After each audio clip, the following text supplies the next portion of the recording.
Welcome dear rockers. आज हम देखने वाले हैं infected the darkest day.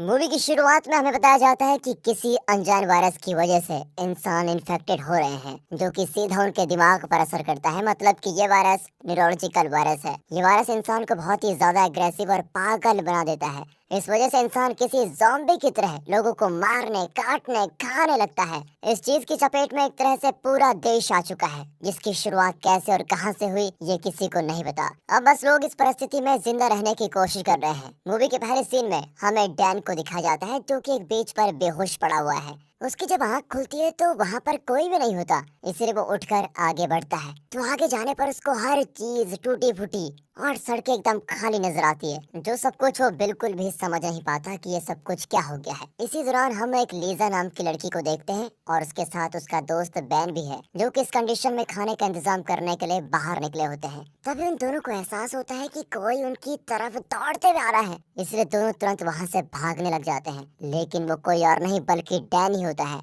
Dan जब उनके पास पहुंचता है तो लीजा और बैन को पता चलता है वो इन्फेक्टेड है नहीं। हालांकि इससे पहले वो कुछ समझ पाते, वहाँ पर एक इन्फेक्टेड पर्सन आकर बैन पर हमला कर देता है और देखते ही देखते वो इन्फेक्टेड आदमी बैन की जान ले लेता है। इसके बाद वो इन्फेक्टेड पर्सन लीजा और डैन के पीछे पड़ता है। यहाँ पर हम देख पाते हैं कि वो इन्फेक्टेड पर्सन किसी ज़ॉम्बी की तरह बिहेव कर रहा है, जो कि आखिर में डैन को दबोच लेता है। पर यहाँ पर लीजा डैन को बचाने के लिए एक डंडे से उस ज़ॉम्बी के सर पर मारती है, जिससे उसकी मौत हो जाती है। यहाँ ये सब कुछ डैन के लिए बिल्कुल नया होता है, इसलिए वो ये सब कुछ देखकर एकदम शॉक। हालांकि इसी बीच उसे और कई सारे ज़ॉम्बीज की वहां आने की आवाज आती है, जिनसे बचने के लिए दोनों भागकर एक घर में चले जाते हैं। दरअसल लीजा कुछ लोगों के साथ यहाँ पर रहती है। वो बैन के साथ बाहर कुछ खाना लेने के लिए गई थी। यहाँ हम लीजा के अलावा Kate, Mary, Sam, Quinn, Stephen, James और मैक्स को देखते हैं, जिसमें से सैम डैन को देखकर खास खुश नहीं होता। साथ ही लीजा जब सभी से बताती है कि बैन मर चुका है तो सभी बड़े दुखी होते हैं।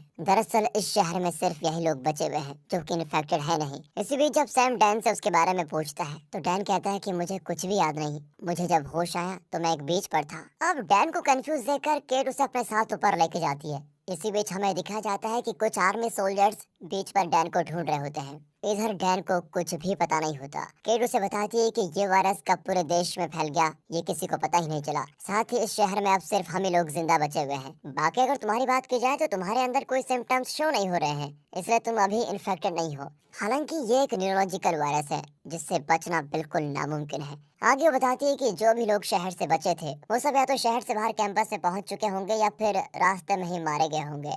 अब ये वायरस किसी में भी फैल सकता है और अगर कोई इन्फेक्टेड पर्सन किसी आम आदमी पर अटैक करके उसको चोट पहुंचाता है तो इसके बहुत कम चांसेस हैं कि वो जिंदा बचकर इन्फेक्टेड हो जाए, क्योंकि ये अपने शिकार को बिल्कुल मार डालते हैं। यहाँ केट अपने बारे में भी डैन से बताती है कि जब मैं अपने पिता और बहन के साथ कैंपस की तरफ जा रही थी तो इन्हीं इन्फेक्टेड लोगों ने उन दोनों की जान ले ली और इसी बीच में बच गई थी। इसके बाद मैं इन लोगों से मिली और हम सभी एक साथ रहकर किसी तरह सरवाइव करने की कोशिश कर रहे हैं। डैन को तो अपने बारे में कुछ भी याद नहीं होता, इसलिए केट उसको कुछ देर आराम करने के लिए कहकर चली जाती है। अब डैन को सपने में एक अजीब सी फैसिलिटी वगैरह दिखाई जाती है, जहाँ से वो भाग रहा होता है, जिसको देखते ही उसकी आंख खुल जाती है। अब क्योंकि उसे नींद नहीं आती, इसलिए वो नीचे जाता है जहाँ सभी एक साथ बैठकर बातें कर रहे होते हैं कि कैसे बचा जाए। डैन उन्हें देखने के बाद दरवाजे से बाहर की तरफ देखने लग जाता है। तभी अचानक से बाहर एक ज़ॉम्बी दरवाजे को जोर जोर से मारने लगता है। इसको देखकर तो सैम और बाकी ऊपर जाकर उस ज़ॉम्बी के सर पर भारी चीजें गिरा देते हैं और उसे बेहोश करते हैं। अब जब वो मर जाता है तो ये सभी दरवाजा खोलकर उसकी बॉडी को घर से दूर ले जाने लग जाते हैं,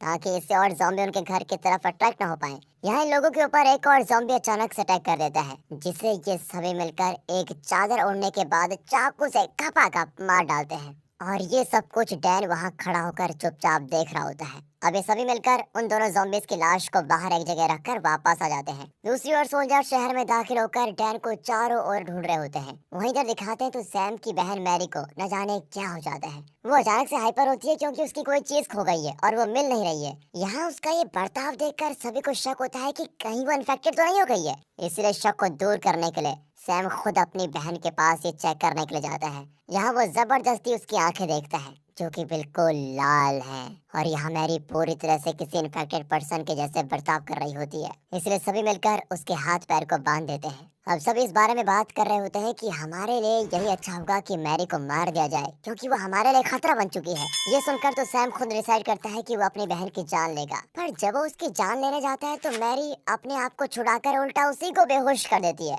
इसके बाद मैरी केट पर हमला करती है, जिस चीज को देखकर डैन किसी तरह मैरी को संभालने लग जाता है, मगर उसको संभाल पाना बहुत मुश्किल होता है। वो उल्टा डैन पर जब हमला करने जाती है तो डैन उसे ऊपर की खिड़की से नीचे फेंक देता है, जिससे मैरी की मौत हो जाती है। और यहाँ सैम को भी होश आ चुका है, जो कि अपनी बहन को मरते हुए देख बहुत दुखी होता है, लेकिन वो करे भी तो क्या। इसलिए वो डैन से इसके लिए थोड़ा गुस्सा भी होता है, पर सभी जानते हैं कि इसके अलावा उनके पास कोई दूसरा चारा था नहीं। अगले दिन सैम यही सब कुछ सोचते हुए बैठा होता है। फिर वो अपने सारे हथियार लेकर बाहर जाने लगता है, क्योंकि यहाँ उसे अपनी बहन की याद सता रही होती है। एक तरह से उसे ज़ॉम्बी को मारकर अपना गुस्सा शांत करना है। यही वजह है कि वो बाहर गया होता है। उसके जाने के बाद सभी को पता चलता है कि उनका खाना बिल्कुल खत्म हो चुका है, इसलिए स्टेफन को घर में छोड़कर सभी पास के सुपरमार्केट से कुछ खाने पीने की चीजें लेने के लिए चले जाते हैं। दूसरी ओर सैम सभी ज़ॉम्बीज को गाजर मूली की तरह काटते हुए आगे बढ़ रहा होता है। उसने अकेले ही कई इन्फेक्टेड लोगों को मौत के घाट उतार दिया होता है। इस तरह यहाँ डैन और बाकी लोग सावधानी के साथ उस सुपरमार्केट तक पहुँच जाते हैं, जिसके अंदर घुसने के साथ साथ ये लोग धीरे धीरे आगे बढ़ते हैं। जहाँ आगे जाने पर इनको पता चलता है कि सुपरमार्केट में आर्मी के कुछ सोल्जर्स पहले से ही मौजूद हैं, जिन्हें ऑर्डर्स दिया गया है कि जो भी उन्हें दिखाई दे सीधे गोली मार दो। दरअसल सोल्जर्स लोगों और ज़ॉम्बीज को मारकर आगे बढ़ रहे होते हैं। उनको सिर्फ किसी भी तरह डैन को ढूंढना है, जो बात फिलहाल अभी डैन को भी पता नहीं है। इसलिए वो खुद लीजा के साथ दूसरे रास्ते से जाता है और बाकी लोगों को वो अलग रास्ते से जाने के लिए बोलता है। डैन और लीजा किसी तरह से एक सोल्जर को चकमा देकर वहां से निकलते हैं। इसके बाद आगे जाने पर उनको एक सोल्जर देख लेता है, जिससे ऑर्डर दिया जाता है कि वो उन लोगों को मार दे, मतलब कि डैन को जिंदा या मुर्दा पकड़ने का ऑर्डर होता है। साथ ही इन्हें इस शहर को क्वारंटाइन भी करना है, जिसके लिए इन्हें किसी को भी देखते उसे मारने का ऑर्डर दिया गया है, चाहे वो इंसान हो या फिर इन्फेक्टेड पर्सन। ऑर्डर मिलते ही वो सोल्जर पहले डैन पर गोली चलाता है, जो कि उसके कान के करीब से जाती है और डैन वहीं बेहोश हो जाता है। मगर बेचारी लीजा को एक गोली लगती है, जिसकी वजह से उसकी जान चली जाती है। वहाँ केट बाकी लोगों के साथ घर पर पहुंच गई है, जहाँ सैम भी ज़ॉम्बीज का शिकार करके वापस आ चुका है। केट और बाकी लोग काफी देर तक इंतजार करते हैं, पर लीजा और डैन अभी तक नहीं आए हैं, इसलिए उन्हें लगता है कि शायद वो मारे गए होंगे। पर केट उन्हें ढूंढने के लिए जाना चाहती है, जिसके बाद आखिरकार सैम और बाकी लोगों को मारनी पड़ती है। इसलिए वो डैन और लीजा को ढूंढने के लिए निकल पड़ते हैं, जहाँ वो लोग देखते हैं कि सोल्जर्स घरों में घुसकर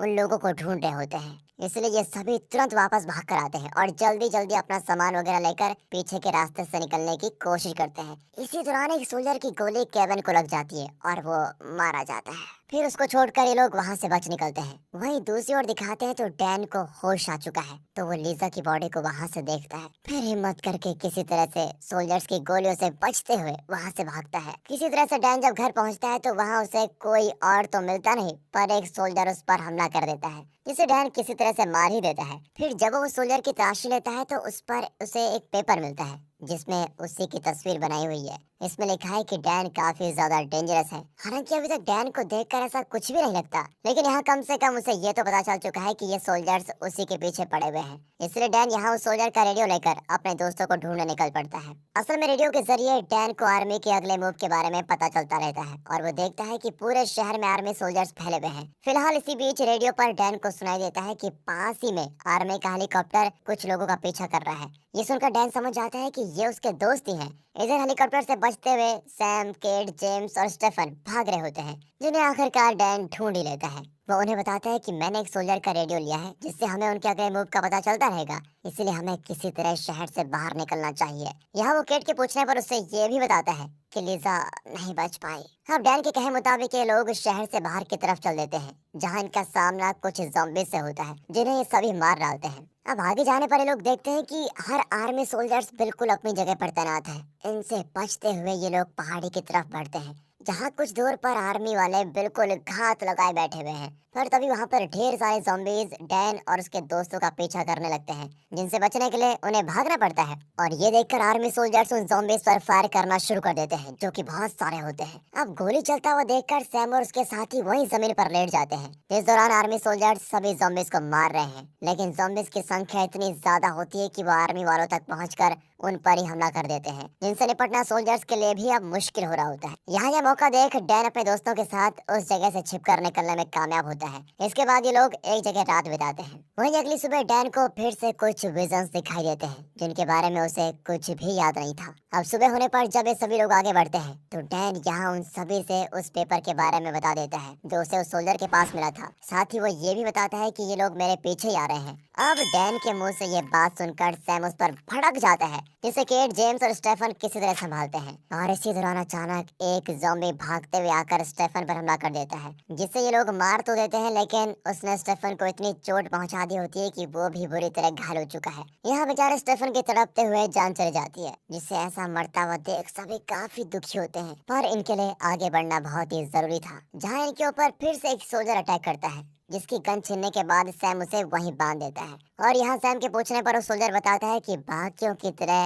डैन भी इन्फेक्टेड है, जिसे एक प्रोटोटाइप वैक्सीन दी गई है और इस वैक्सीन ने अपना काम भी किया। ये पूरी तरह से नॉर्मल हो गया है, मगर ठीक होते ही ये वहाँ से भाग खड़ा हुआ। अब क्योंकि डैन भी इन्फेक्टेड है, शायद यही वजह है कि उसे अपने बारे में कुछ भी याद नहीं। डैन यहाँ उस सोल्जर से पूछता है कि अगर मैं ठीक हो गया था तो तुम लोग मुझे मारना क्यों चाहते हो, जिसके जवाब में सोल्जर उसे बताता है कि तुमसे पहले 10 और लोगों को ये वैक्सीन दी गई, जो पहले तो सही थे, लेकिन बाद में उनके अंदर इस न्यूरोलॉजिकल वायरस ने खुद को म्यूटेट कर लिया, जो कि पहले से कई ज्यादा गुना ताकतवर और खतरनाक हो गया, इसलिए उन सभी को मार दिया गया था। इसका मतलब है कि डैन अभी भी इन्फेक्टेड है। वो सोल्जर आगे बताता है कि अगले 14 दिनों के बाद डैन पूरी तरह से ज़ॉम्बी बन जाएगा, जिसके बाद उसको रोकना बिल्कुल नामुमकिन होगा। वो अकेले ही पूरे देश के लिए खतरा साबित हो सकता है। अब सोल्जर की सारी बातें सुनने के बाद डैन सोचने पर मजबूर हो जाता है। वो देखता है कि कैसे उसके दोस्त बड़ी मुश्किल से ज़ॉम्बी से लड़ते हुए अपनी जान बचाने की कोशिश कर रहे हैं। साथ ही उसकी वजह से पहले बहुत लोगों की जान जा चुकी है। इसलिए डैन डिसाइड करता है कि वो खुद को आर्मी के हवाले कर देगा, ताकि